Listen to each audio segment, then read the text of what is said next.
Okay, third non detail story వచ్చి మనకి ఇమాక్యులేటెడ్ child అని ఇవ్వడం జరిగింది.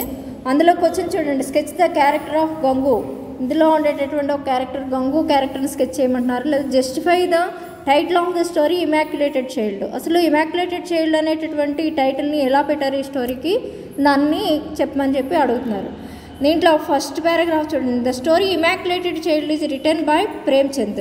మన రైటర్ గారు వచ్చి ప్రేమ్చంద్ గారు a popular Urdu and Hindi writer. ఈయన హిందీలోనూ అలాగే ఉర్దూలో కూడా చాలా ప్రసిద్ధి చెందినటువంటి రైటర్ గారు. ఈయన సోషల్ రిఫార్మర్ అంటే కనుక సంఘ సంస్కర్తల్ని మనం సోషల్ రిఫార్మర్స్ అని అంటాం. అంటే మనకి కందుకూరి వీరసింహ గారు వీళ్ళందరూ కూడా మనకి చాలా సమాజంలో మార్పుల్ని తీసుకొచ్చేటటువంటి పెద్ద పెద్ద చేంజెస్ తీసుకొచ్చేటటువంటి వాళ్ళందరికీ కూడా మనం సంఘ సంస్కర్తలు అని చెప్తూ ఉంటాం అన్నమాట. ఈయన వీళ్ళ యొక్క రైటింగ్స్ ద్వారా మనకి మంచి సమాజానికి మంచి ఏదో దాన్ని తీసుకొచ్చే విధంగా చేసేటటువంటి వ్యక్తులు అన్నమాట. This story contains various issues on religious and psychological aspects in Indian mind set. ఈయన ఏం చెప్తున్నారంటే ఈ స్టోరీలోని రకరకాలైనటువంటి మతపరమైనటువంటి సమస్యలు ఇష్యూస్ ఏమైతే ఉంటాయో అన్నీ కూడా సైకలాజికల్ ఆస్పెక్ట్స్, అంటే మనకి కొన్ని రకాలైనటువంటి సైకలాజికల్గా మానసికంగా కొన్ని రకాలైనటువంటి ఆస్పెక్ట్స్ అనేవి ఉంటాయి. ఇండియన్ మైండ్ సెట్ ప్రకారం మనం చాలా చిన్న విషయాలకే ఎక్కువగా ప్రభావితం అవ్వడం, సైకలాజికల్గా ఫీల్ అవ్వడం అనేది జరుగుతుంది. ఇండియన్ మైండ్ సెట్ని చెప్పడానికి కోసం అని చెప్పి ఈయన మనకి ఈ స్టోరీని రాయడం అనేది జరిగింది. The story is written in the first పర్సన్లో మనకి ఈ స్టోరీని రాయడం అనేది జరిగింది. నీకు మామూలుగా పర్సన్స్ చెప్పినప్పుడు చెప్తా ఉంటాం, ఇలాగా హై అనేది చెప్తే కనుక మనకి ఫస్ట్ పర్సన్లో చెప్పినటువంటి మనం రాస్తున్నట్టుగా అర్థమవుతుంది. ఇక్కడ the narrator of the story is a wealthy man. అంటే ఈ కథని వర్ణించినటువంటి ఈ వ్యక్తి ఎవరు? వెల్దీ మ్యాన్, అంటే బాగా ఐశ్వర్యం కలిగినటువంటి పర్సన్, రిచ్ పర్సన్ అన్నమాట. ఇక్కడ నెక్స్ట్ వచ్చి a Gangu a poor illiterate Brahmin servant works in the house of narrator గారు అయితే బాగా రిచ్ పర్సన్. మరి గంగు అనేటటువంటి ఒక పిల్లవాడు ఉన్నాడు, ఇక్కడ ఇల్లిటరేట్, అసలు చదువుకోలేదు. లిటరేట్ అంటే చదువుకున్న వాళ్ళు, అక్షరాస్యత కలిగిన వాళ్ళు. ఇల్లిటరేట్ అంటే దానికి వ్యతిరేకం అన్నమాట, నిరక్షరాస్యులు, చదువులేని వాళ్ళు. ఈయన బ్రాహ్మణే, కానీ ఇక్కడ ఏమి రావు మంత్రాలు అలాంటివి ఏమి చదువుకోలేదు పాపం. అందుకని ఈయన ఏం చేస్తున్నారంటే సర్వెంట్గా బ్రాహ్మణ అయినప్పటికీ కూడా ఇక్కడ నేరేటర్ యొక్క హౌస్లో సర్వెంట్గా పనిచేయడం అనేది జరుగుతూ ఉంది. Gangu thinks that he is superior. ఏమని అనుకుంటానంటే ఈయన అందరికంటే కూడా సుపీరియర్, నేనే గొప్ప. ఓకే, ఒకసారి చూడండి, ఇక్కడ Gangu thinks that he is superior to his master and all servants in the house because he is a Brahmin. బ్రాహ్మణులకి మనం ఎప్పుడు కూడా ఫస్ట్ ప్లేస్ని ఇస్తూ ఉంటాం, ఎందుకంటే బ్రాహ్మణ కులం అనేది అన్ని కులాల కంటే ఉన్నతమైన కులం అని చెప్పి మనము ఆ ఇండియన్స్ అందరూ అనుకుంటూ ఉంటాం. అందుకని ఏమని అనుకుంటారంటే నేను సర్వెంట్గా పనిచేస్తున్నా ఇప్పటికీ కూడా నా యొక్క మాస్టర్, అంటే ఎవరైతే నేరేటర్ జాబ్ ఇచ్చారో ఇతనికి వర్క్ చేయమని, ఆయనతో పాటు ఇతనితో కలిపి పనిచేసేటటువంటి సర్వెంట్స్ ఎవరైతే ఉన్నారో అందరూ కూడా నన్ను ఎక్కువ సుపీరియర్గా చూడాలి, నేను అందరికంటే ఉన్నతమైన కుటుంబంలో పుట్టాను, నన్ను అందరూ కూడా గౌరవించాలి అనేటటువంటి ఒక యాటిట్యూడ్ని కలిగి ఉన్నారు. ఎవరు? గంగు అన్నమాట. His rigid mentality irritates his master all the time.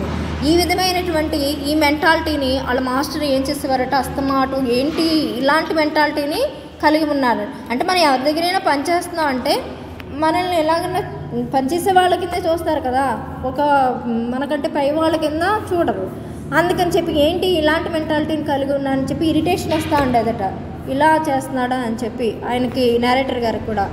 Gangu is short tempered and can't bear any criticism. చాలా షార్ట్ టెంపర్ అన్నమాట. షార్ట్ టెంపర్ అంటే మనకి ఊరికినే కోపం వచ్చేస్తుంది, చిన్న విషయాలకు కూడా మనకి కోపం వచ్చేస్తే కనుక దాన్ని ఏమంటామంటే షార్ట్ టెంపర్ ఎక్కువ అని చెప్పి అంటూ ఉంటారు. అలాగే ఎవరైనా విమర్శించారనుకో, నువ్వు ఇది బాగా చేయలేదు, ఈ పని ఇంకా బాగా చేసి ఉండొచ్చు అని చెప్పి అన్నారనుకో, అది కూడా నచ్చేది కాదు గంగుకి. అందుకని రెండు ఉన్నాయి, షార్ట్ టెంపర్ ఉంది, క్రిటిసిజం ఉంది. ఏదైతే ఉండకూడదో ఒక మనిషికి ఆ రెండు ఉన్నాయి. మెయిన్లీ ఎవరి కింద అయినా వర్క్ చేసే వాళ్ళకి ఇవి ఉండకూడదు. He is never seen performing any rituals or bathing in the river. Even he still feels he is a Brahmin. ఎప్పుడు కూడా ఈయన ఏం చేస్తారు, ఏమైనా పూజలు ఇలాంటివి పెర్ఫామ్ చేయడం అనేది ఎప్పుడూ చూడలేదు. ఎప్పుడైనా ఒక నదికి వెళ్ళి నదిలో స్నానం చేసి అక్కడ బ్రాహ్మణులు ఎవరైతే ఉంటారో వాళ్ళు కంపల్సరీ ఎక్కువ శాతం నదిలో స్నానం చేసి సూర్య నమస్కారాలు చేసుకుని గాయత్రి మంత్ర జపం చేసుకుని ఇవన్నీ చేసుకుంటూ ఉంటారు.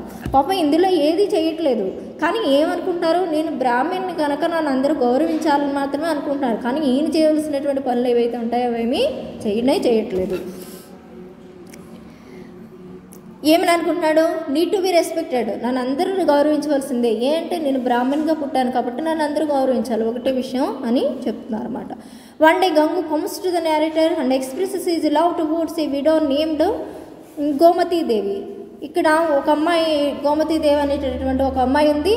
ఆ అమ్మాయిని నేను లవ్ చేస్తున్నాను అని చెప్పాడట. ఎందుకు ఆ అమ్మాయి ఎవరు, విడో అంటే ఎవరైతే భర్త చనిపోయినటువంటి ఆడవాళ్ళు ఉంటారో వాళ్ళని విడో అని అంటారన్నమాట.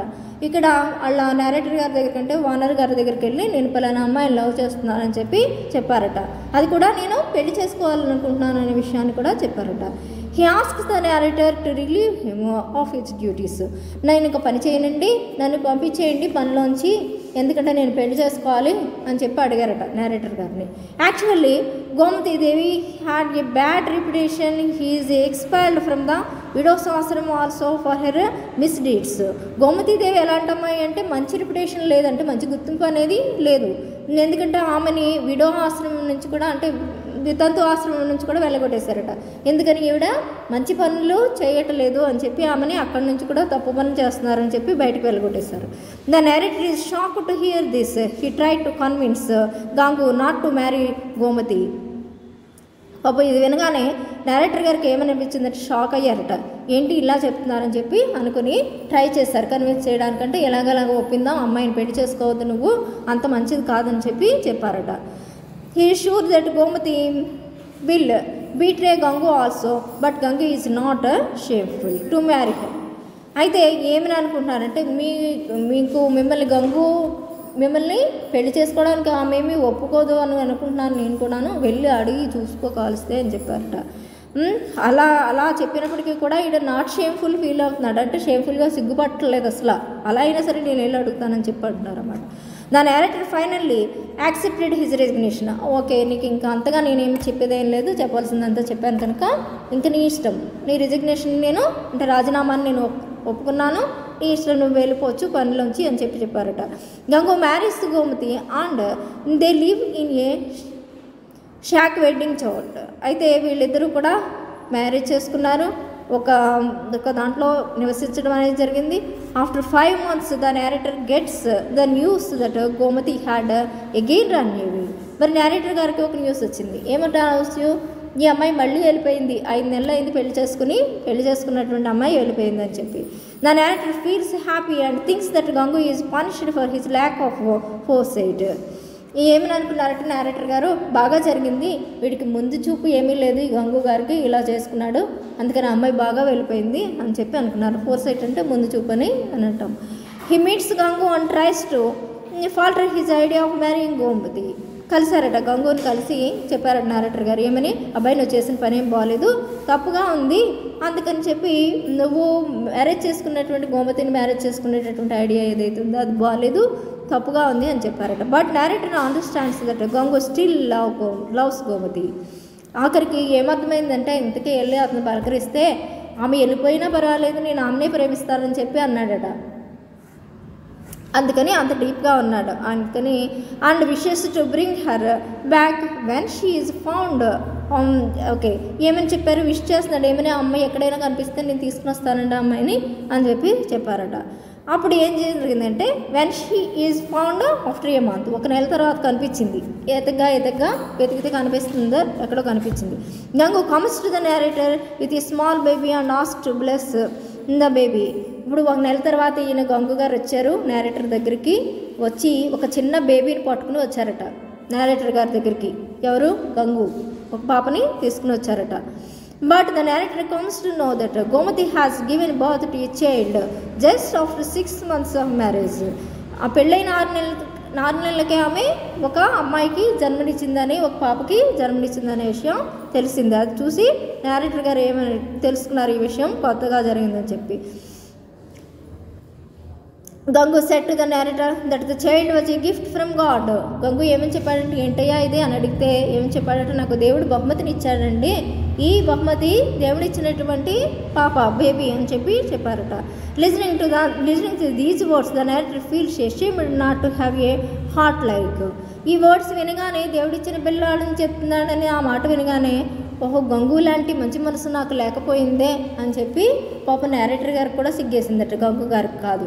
అయ్యో ఎంత మంచి మనసు ఉంది గంగుకి, నాకైతే అంత మంచి మనసు లేకపోయింది అని చెప్పి అనుకున్నారట. The narrator feels ashamed not to have a heart like Gangu. He talks the immaculated child he takes the immaculate child into his lap and kisses the baby. వెంటనే ఈ పిల్లవాడిని తీసుకుని వాళ్ళకి అతన్ని ముద్దు చేస్తాడనమాట. A pure heart derives purity from impurity. ఒక నిజమైనటువంటి పరిశుద్ధమైనటువంటి హార్ట్ ఏదైతే ఉందో అది ప్యూరిటీలోంచి ఇంప్యూరిటీలోంచి ప్యూరిటీని తీస్తుంది అని చెప్పి, అంటే ఏదైనా అశుద్ధంగా ఉన్నప్పుడు కూడా దాంట్లో ఉన్నటువంటి మంచినే తీసుకుంటుంది. అంటే మంచి చెడు అనేటటువంటి రెండు ఉంటాయి కదా.